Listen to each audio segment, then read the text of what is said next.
Hello बच्चों, simple interest and compound interest का ये हमारा आज का दूसरा वीडियो है, जिसमें इस टॉपिक में हम पढ़ेंगे कि कुछ क्वेश्चंस को लेकर के सही से समझेंगे कि आखिर सिंपल इंटरेस्ट होता क्या है।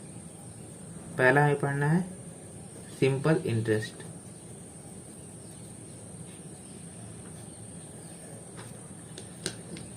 सिंपल इंटरेस्ट में जैसे कोई कुछ पैसा है जो लिया गया है, जैसे 1000 रुपया है, 1000 रुपीज किसी ने किसी को दिया हुआ है या फिर किसी ने किसी से लिया हुआ है, और रेट ऑफ इंटरेस्ट उस पर कितना लगाया गया है? 10% लगाया गया है पर एनम, मतलब एक साल पूरा होने के बाद 10% का उस पर रेट लगा, इंटरेस्ट लगा करके पैसा वापस लेना है या फिर देना है।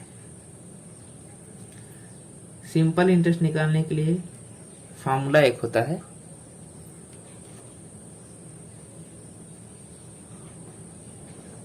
वो फॉर्मूला क्या होता है?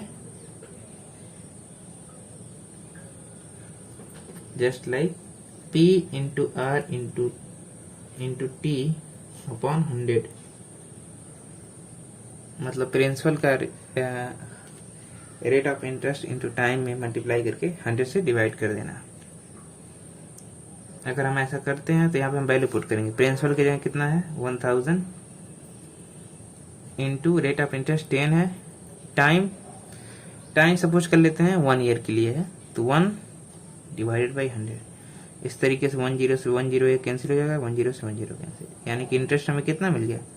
100 रुपीज मिल गया। यानी कि 1000 पे 10% अगर रेट ऑफ इंटरेस्ट लगाया जा रहा है तो 1 ईयर में 100 रुपीज क्या हो जाएगा? इंटरेस्ट बनेगा। यानी कि अगर यही टाइमिंग बढ़ा दी जाए, मतलब 1 ईयर के बजाय कितना कर दिया जाए? टाइमिंग जो है 2 ईयर कर दिया जाए, मतलब 2 साल ये पैसा किसी ने किसी को दिया है, अगर किसी ने किसी से लिया हुआ है, उसके बाद से अगर इंटरेस्ट लेता है तो उसमें क्या हो जाएगा? 100 के बजाय कितना हो जाएगा? इसमें हम 2 का मल्टीप्लाई कर देंगे, इट मीन्स 200 रुपीज इंटरेस्ट देगा। टोटल अगर अमाउंट की बात करें तो मतलब टोटल अमाउंट कितना पे करेगा, तो टोटल अमाउंट निकालते हैं उसके लिए हमने पिछले वीडियो में बताया हुआ है कि फॉर्मूला था 1000 प्लस 200 कर देंगे। अगर 2 ईयर्स के लिए देख रहे हैं तो इट मीन्स 1200। अगर 1 ईयर के लिए है, ये किसके लिए है? For 2 years. अगर 2 साल पे हम इंटरेस्ट ले रहे हैं तो अगर 1 ईयर के लिए ले रहे हैं तो 1000 में 100 का एडिशन कर देंगे, ये 1100 आ जाएगा। फॉर 1 मिनट यहाँ पे देख सकते हैं, 1000 का 100 में एडिशन कर देंगे, ये 1100 आ जाएगा।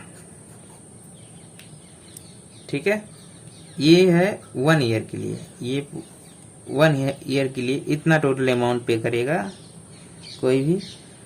अगर 100 रुपीज का उसमें इंटरेस्ट बन रहा है तो 1000 उसमें ऐड करके टोटल। ये तो था हमारा सिंपल इंटरेस्ट। बाकी अब हम देखेंगे कंपाउंड इंटरेस्ट क्या होता है।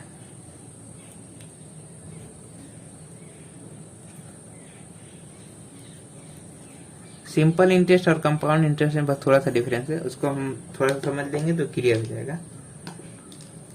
सिंपल इंटरेस्ट में फर्स्ट ईयर के लिए जो प्रिंसिपल होता है, जैसे इसी यही अमाउंट हम सेम ले रहे हैं 1000 ही, ठीक है।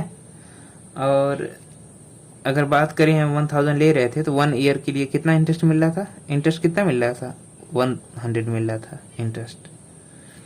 लेकिन जैसे ही सेकेंड ईयर की बात आएगी, मतलब दूसरे साल के लिए, कंपाउंड इंटरेस्ट के केस में जो प्रिंसिपल होता है वो सेम प्रिंसिपल नहीं रखते हैं। प्रिंसिपल प्लस इंटरेस्ट, यानी कि principal plus interest means amount. Second year के लिए जो अमाउंट होता है वही इसका प्रिंसिपल हो जाता है, ठीक है। सेकेंड ईयर की अगर प्रिंसिपल की बात करें तो इसका अमाउंट ही, फर्स्ट ईयर का जो अमाउंट होगा वही सेकेंड ईयर के लिए प्रिंसिपल की तरह वर्क करेगा। ये हमारा हो गया प्रिंसिपल। और रेट ऑफ इंटरेस्ट अगर 10% है तो फिर से अगर हमें इंटरेस्ट निकालना है तो सिंपल इंटरेस्ट वाला फॉर्मूला इसमें अप्लाई करके हम निकाल सकते हैं। बस इतना बात का ध्यान रखना होगा कि हम सेकेंड ईयर का जब निकालें तो सेम प्रिंसिपल ना रखें। जैसे इसमें सेम प्रिंसिपल रखा जाता है, इसमें जो अमाउंट होगा वो सेकेंड ईयर के लिए प्रिंसिपल बन जाएगा। टाइमिंग 1 ईयर रहेगा। इसको अगर सॉल्व करने जाएंगे हम तो 1100 into rate of interest mean 10 into time कितना है 1 ईयर और डिवाइडेड बाई 100, तो 10 से 10, 10 से 10, इट मीन्स 110। एक साल के लिए कितना इंटरेस्ट बन रहा है? 110 रुपीज बन रहा है। अगर टोटल इंटरेस्ट की बात करें तो मतलब फर्स्ट ईयर और सेकेंड ईयर दोनों को अगर जोड़ दिया जाए तो कितना हो जाएगा? पहले साल में 100 रुपया इंटरेस्ट बन रहा था, दूसरे साल में 110 रुपये बन रहा है, यानी कि टोटल 210 रुपया इंटरेस्ट बन रहा है। और अगर हम सिंपल इंटरेस्ट की केस में देख रहे थे तो टोटल इंटरेस्ट कितना बन रहा था? 200 बन रहा था। दोनों में कितने का गैप है? 10 रुपये का गैप आया ना। गैप तो मतलब वेरी करते रहते हैं, कोई वो नहीं है कि 10 रुपया ही गैप आएगा हमेशा सिंपल और कंपाउंड इंटरेस्ट के बीच में। हमें बस इस बात का ध्यान रखना है कि जो सिंपल इंटरेस्ट में प्रिंसिपल सेम रहता है, लेकिन कंपाउंड इंटरेस्ट में प्रिंसिपल जो है फर्स्ट ईयर के लिए जो प्रिंसिपल होता है सेकेंड ईयर के लिए प्रिंसिपल नहीं होता है। फर्स्ट ईयर का जो अमाउंट होता है सेकेंड ईयर के लिए प्रिंसिपल बनता है। बाकी कंपाउंड इंटरेस्ट को दूसरे फार्मूले से निकाला जा सकता है, जिसके लिए जो प्रॉपर फार्मूला है उसको हम नेक्स्ट वीडियो में देखेंगे। आज के लिए बस इतना रहने देते हैं।